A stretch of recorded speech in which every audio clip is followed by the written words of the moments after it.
All right, what's up, gentlemen? Welcome to episode number 3 of Biology is the Secret series. This one is going to be all about hormone optimization. All right, again, if we can optimize those internal subconscious systems, that's going to remove frictions that we can get to our goals faster, more efficiently with a little bit less effort and, error, right? So if we're looking at my before and after, obviously I was able to develop my jawline. I was able to build a very impressive physique, and it would have been very, very challenging for me to do so if my hormones were not optimized, if I was in a constant fight or flight state and my subconscious systems, including my endocrine system, were functioning against me rather than for me.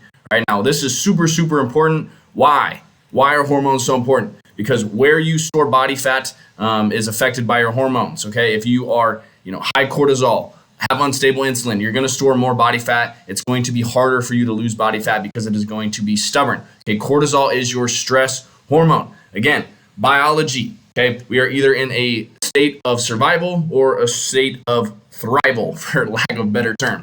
All right, and so again, if we are producing these hormones, if we're in a position where our body thinks that we're under threat, it's going to hold on to body fat because body fat is long-term stored energy. We hold fat for survival. That is its purpose, okay? So again, our hormones need to dictate that. Our body needs to feel like it is safe enough to actually lose body fat, right? Hormones are also going to dictate how much muscle we can actually build. If we have low test, specifically low free test, then it's going to be harder for our body to build muscle. You're also going to have less energy and drive. I'm already skipping ahead. Slow to your roll, all right? But anyway, water retention and puffiness. This is also going to be a big factor, all right? Your estrogen, your cortisol being spiked. This is going to lead to more water retention, a puffy face, a bloated physique, and a soft jawline. You've probably seen guys in the gym who might have a fairly impressive physique, but they just have this kind of soft look. There's not a lot of, actual definition between the muscles, even if they're relatively lean,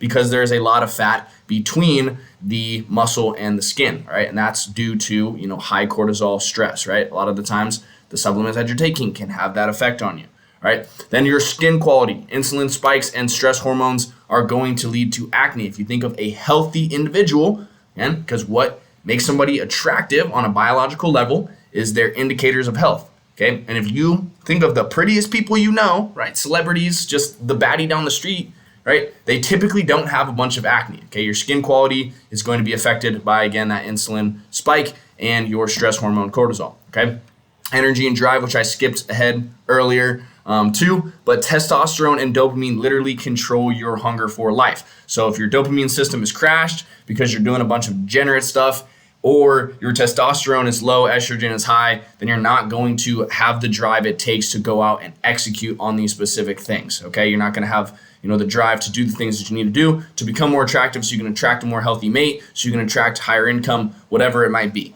okay? And then how fast you can recover as well. Growth hormone, or as I wrote here, growth hormone, and testosterone really affects your recovery, okay? Growth hormone is the main driver for repair. So when you go into the gym, you execute, you pump some iron, that breaks the muscle down. That's the stimulus. When you do your posture correction exercises or your facial development routines, those are the stimulus. But it's when your body is producing growth hormone, that is when it's going to properly repair. You're going to build that muscle. You're going to actually see those changes. Okay, so having the hormonal system that supports recovery is absolutely essential. Now, a few things to remember. We are biologically hardwired to pick the healthiest mate. And our hormones are one of the strongest biological markers of health, all right? I'm not talking about pheromones. It's not like shorty comes in your presence and she just sniffs you and she's like, damn, bro's healthy, okay? But you also are an electromagnetic being, meaning that you do carry, in a sense, an aura, and your hormones do have a role in that, okay? Your energy, your drive, the way you carry yourself, all affected by hormones, okay? And then as a general rule, just remember that your external appearance is a reflection of your internal biological state. Okay, all those subconscious systems, how they function, and how they are being reflected in your skin, in your posture, etc. Okay. Now, what habits actually cause hormone imbalances, and how do we correct it? Well, there's 3 main things that are going to be affected, or that are going to affect your endocrine or hormonal system. All right. The first one is going to be your sleep quality. When sleep is when the body resets hormones. So poor sleep increases your cortisol, it reduces your testosterone and that growth hormone output, makes your insulin sensitivity much worse. all those things. Not good for the aesthetics, not good for being an attractive person energetically. Now, diet-wise, blood sugar instability and the inflammation or inflammatory foods are going to disrupt your insulin, your thyroid function, and your sexual hormone production. All right, and then stress. Chronic fight or flight equals massive cortisol boost, suppressed testosterone and thyroid function, slows your digestion, and it aids in storing more fat, right? Which you don't want. I already kind of touched on that earlier. If you're stressed out, your body thinks you need to survive, it's going to hold on to fat. Simple as that. That is how our biology functions. Now, essentially, all three of these are due to your body being in that survival mode. And remember, when it's in that mode, it's not prioritizing growth, right? It's prioritizing survival by expending the least amount of energy possible and holding on to the things that give it energy, fat specifically, right? So now let's talk about how we can regulate these three things individually, right? Sleep. Okay, I got a list of causes here, and then I have a list of fixes. Wow, I have a list of fixes. Okay, so circadian misalignment. All right, this is going to sleep whenever you want, waking up whenever you want. All right, if you have an irregular circadian rhythm, your body doesn't know when to actually release the hormones during your sleep. Okay, so if we can have a set wake time and a consistent bedtime window, that is going to be beneficial for us. Okay, try to have a very specific wake up time. Let's say we're going to bed, we're waking up at 5 a.m. every single day. That's our set wake up time. Our consistent sleep window should be about 9 p.m. to 10:30 at the latest. It's going to give us the adequate amount of time to sleep, to produce our hormones during that sleep session. And of course, it's going to regulate our circadian over time. Our body will be prepared. It'll know what it's doing and when. Those subconscious systems can function very effectively. All right, then blue screen before bed. This is not ideal. This is going to affect your melatonin production. So we want to make sure we have a low light environment 90 minutes before bed. This is also just super nice. If you've ever lit a candle and just walked around in like a candlelit environment at night, it's absolutely goated. Okay, so give that a shot.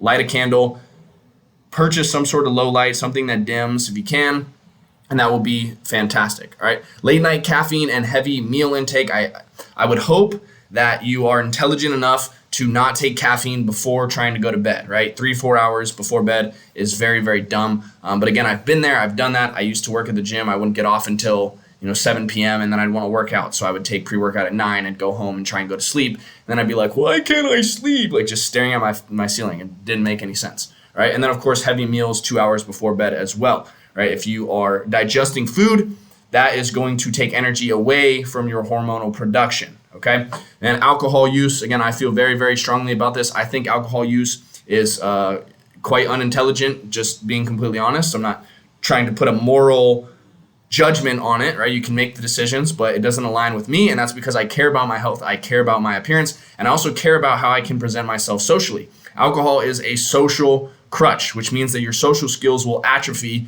without it, okay? And I have literally been out with people who have the inability to even communicate with a woman and be confident without being pissed drunk, and it was quite embarrassing. Okay, imagine the only time you're able to talk to a girl is when you're absolutely shit-faced hammered, and then you see the most beautiful girl of your life or somebody you just love to have a conversation with out at the grocery store. You're not going to have the balls to approach them. Even in something as simple as a job interview, if you're only socially confident when you're on the liquid courage, then you're going to really lower yourself on a social scale, okay? And then sleep restriction and fragmentation. Again, if we can sleep a full 7.5 to 9 hours per night in a cold, dark, quiet room, that is going to be ideal. If you can purchase some blackout curtains, fan-freaking-tastic, okay? Of course, some of these things aren't always in your control, but to the best of your ability, just try and keep the room nice and cold, dark, and quiet. Now, the next thing we're going to talk about is diet, right? And again, some of these things should overlap. I hope you're starting to see, how these systems all function together. Go back and watch the other 2 videos so far that I've dropped in the series, and you'll start to see some of the things that overlap if you haven't already. Okay, but ultra processed foods, that's going to affect your gut health in a negative way. So we need to make sure that we're eating a natural whole foods diet. Okay, low protein intake is also not great for your hormones. So make sure you hit a daily protein floor with even distribution. Right? In the long term, you don't need to count calories. I don't think that's necessary whatsoever, but at least initially, it might be wise to track your caloric intake, to track your protein, fat, and carbs, just so you can kind of gain that, intuitive knowledge of, what is actually in the food you're eating, how the macros and micros break down. and then you can make decisions, based off of that. But truly, if you are eating a whole foods diet and executing well on that, you're going to see really, really good results without counting any type of calories, right? Our bodies are very, very good at regulating themselves, and, eat a little bit more if you want to gain weight, eat a little bit less if you want to lose weight, okay? Low micronutrient density, right? So make sure we prioritize the nutrient-dense food. Again, all these things kind of really are the same, to be completely honest with you, but red meats, eggs, fruits, etc., all these are very micronutrient dense. So lots of vitamins, lots of living enzymes if you're drinking something like raw milk. That is going to be really good for your gut health and for your hormone production, okay? And then poor fat quality, eliminate those industrial fats, take those seed oils, slap them in the face, throw them in the trash, whatever you want to do, just don't eat them, okay? That's the only thing I'd recommend not doing to them. And then make sure that you're replacing those with some high quality healthy fats, so eating things like avocados, ribeyes, or eggs. All those give you a fantastic amount of healthy fats, and healthy fats are super, super important when it comes to hormone production. I will talk about bodybuilding here in a second, but that is, again, another reason why a lot of people who aren't going to get on a stage struggle to see results, because they try to eat and they try to train like a bodybuilder, and bodybuilders are taking, big needles full of testosterone, stabbing themselves in the bum and injecting it, which means that they can get away with things that you cannot get away with as a person who is, working a typical job, not just making money off of bodybuilding, okay? So yeah, make sure that you are eating healthy fats, not completely cutting those out of your diets. Again, that's a mistake that I personally made. That's why I say it, right? I literally, the first time, I'm going to tell this little story real quick. The first time that I ever had a girlfriend, it was my first girlfriend ever when I was 18 years old. It's also right when I was like, I'm going to do bodybuilding, right? And I cut down. I was eating like 1,200 calories a day. I'm talking, I was rolling up turkey and cheese. And the first time we were getting a little intimate, or whatever you want to say, I couldn't get it up. The brick was not bricking. And she was like, bro, do you even like me? Are you gay? And I was like, no, I'm not gay. I do like you. It's just, I'm not eating enough food, okay? So that was an experience that I'm sure you would want to avoid.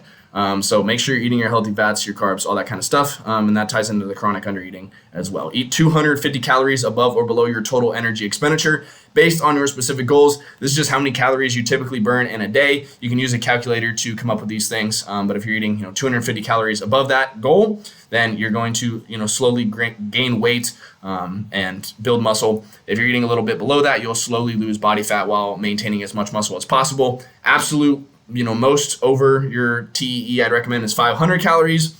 And, I'd say really just 250 is the safe spot. So you're making sure that you're eating enough food. Just do a little bit more cardio if you're trying to lose body fat, okay? And then the final thing is going to be stress, okay? Chronic sympathetic activation. If you're, always in a fight or flight state, feeling like hitting a little 1-2 McGregor, then, this is not going to be good for relaxing your body, getting adequate sleep, and not producing so much cortisol. So if you have structured decompression time, a time where you can meditate, where you can pray, where you can journal. For me personally, I like to go and sit in the infrared sauna and do a little meditation in there. Also read my Bible in the morning. Those things are fantastic just for regulating yourself and getting into a parasympathetic state where your body feels rest, recovered, and safe. Okay, super, super important. Again, overtraining and undereating. I touched on this a little bit. Please don't train like a bodybuilder unless you are stepping on a stage. There's no reason you need to go to the gym 6, especially not 7 days per week. All right, the gym is just a stimulus. What you do in the gym, what you do for your posture, what you do for your facial development, these are stimuluses, okay? It is when you are truly recovering and giving your body time to build itself back up that you're going to see those results. If you're always breaking down the muscles and your fascial system, then you're not going to see the results that you want to see. All right. So what you can do instead is still go to the gym 4 or 5 times a week. If you really, really love it so much, you just can't help but go to the gym, then make some dedicated recovery days where you go in, you stretch, you foam roll, you do maybe very light cardio just to, move your body a little bit, but don't go always just lifting this heavy as you can 6 days a week, okay? And then stimulant dependency. Reduce your reliance on stimulants and restore your energy with some morning sunlight, proper diet, and adequate sleep, okay? If you are dependent on stimulants, if you can't even wake up and function in the morning without drinking a cup of coffee, if you can't hit the gym without double scooping a pre-workout, this is bad, okay? This is not good. You're going to keep your body in a perpetual state of fight or flight, and it's going to slow your results down. So instead, what you should do, slowly wean off of those things, right? And, replace it with morning sunlight. Wake up in the morning, go outside, drink some lemon water with some pink salt and some honey. It's going to be great for getting your system started, your digestion, but then also just waking up and regulating your circadian rhythm, right? But again, proper diet and adequate sleep as well. You should recover plenty, and that should give you the energy to get through your day, right? I haven't taken pre-workout in 2 years. It's not necessary. The only caffeine that I'll consume might be in a green tea or a green tea extract, if that's just something that I want, right? And of course, I'm going to always consume that very, very early in the day. Stay away from caffeine at nighttime. I'd say the absolute latest you want to take caffeine, this is just my opinion, probably around 12 in the afternoon. Okay, dopamine dysregulation. This is one of the most important things for just in general improving your life. Is you got a dopamine detox, dude. We cannot be watching porn. We cannot be beating our shit backhanded, smoking weed every single day, and then drinking alcohol on the weekends and doom scrolling. Okay, all those things are so counterproductive for your goals. But unfortunately, the way society has been set up, it is something that everybody just kind of has to beat. I genuinely don't know a single person who doesn't struggle with these things. And it's going to take a little bit of willpower, a little bit of effort, and a little bit of wanting something more for yourself to be able to beat these things. Because I have done all of the degenerate shit. I've done all of those things at the same time, been going to strip clubs, hooking up with random girls, and during that time in my life, it was when I made the absolute least amount of progress. Now that I'm fully sober, I have the ability to come on here, to make these YouTube videos, to speak confidently, to communicate with women, to build my business. I've been in the best shape of my life, right? And all that started with removing these vices, because they are, something that is really, really going to create a lot of friction in pursuit of your goals. Okay, so please, for the love of God, it's hard, I know, but do your best to eliminate those things from your life. All right, and then relational instability. This is another challenging one, and emotional volatility. There's nothing that stresses you out more than a bad relationship, whether that be romantic or just friendship wise. You need to be able to set boundaries, learn to properly communicate and say no. If you are surrounded by people who don't support your goals and you say, hey, I want to quit doing these things, I don't want to smoke weed anymore, I don't want to drink alcohol anymore, I don't want to go to strip clubs or bars or clubs and hang out with club rats for validation, and they tell you you're a pussy and that you need to just buck up and come, otherwise you're lame, then you should probably just remove those people from your life. If the only things that you're doing with people is degenerate shit, then don't associate with them anymore. Okay, and that's just a tough thing to do, but it's absolutely necessary. Okay, now if you can apply these changes, you will put your body in a prime position hormonally to make drastic changes: more muscle growth, increased fat loss, clear skin, denser hair, higher energy, a more magnetic presence. You're going to position yourself to develop your facial structure, develop your posture a lot more effectively as well. Okay, so obviously if you want to make changes that look like this before and after, to get your hormones in check, I think obviously this picture alone really speaks for itself, the way that I was able to develop my jawline here. And I look just kind of like a dead corpse in this photo because my hormones were absolutely cracked. I had bad posture when I forced myself into this position. Obviously you just see this, not very much development in the cheekbones, and really no development in the chin area at all. There's a reason why people said, hey, you kind of look like the thumb person from Spy Kids, and I agree, right? But of course, if you can get your hormones in a better position, then you'll be able to make drastic physical changes, but obviously emotional, spiritual, mental ones as well, which are just as important when it comes to being an attractive individual. Now, if any of this is confusing for you, I understand. It's a lot of information. I'm just kind of spitballing right here.